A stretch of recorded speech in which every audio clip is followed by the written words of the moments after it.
Assalomu alaykum hurmatli hamshaharlar, shahrimiz mehmonlari. Assalomu alaykum bizni ijtimoiy tarmoqlarda kuzatib turgan qadrli kuzatuvchilar. Tobora yaqinlashib kelayotgan Navro'z umumxalq bayrami bilan barchangizni samimiy tabriklaymiz.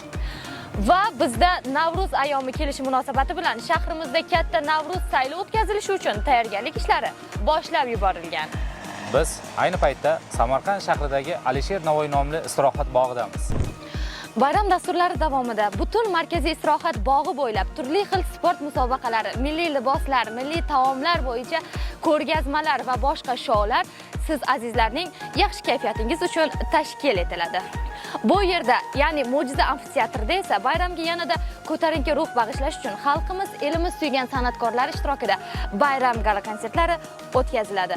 Bayramning qachon, qaysi kunda, qaysi soatda o'tkazilishi haqida Samarqand shahar hokimligi rasmiy sahifalarida yana qo'shimcha axborot beriladi.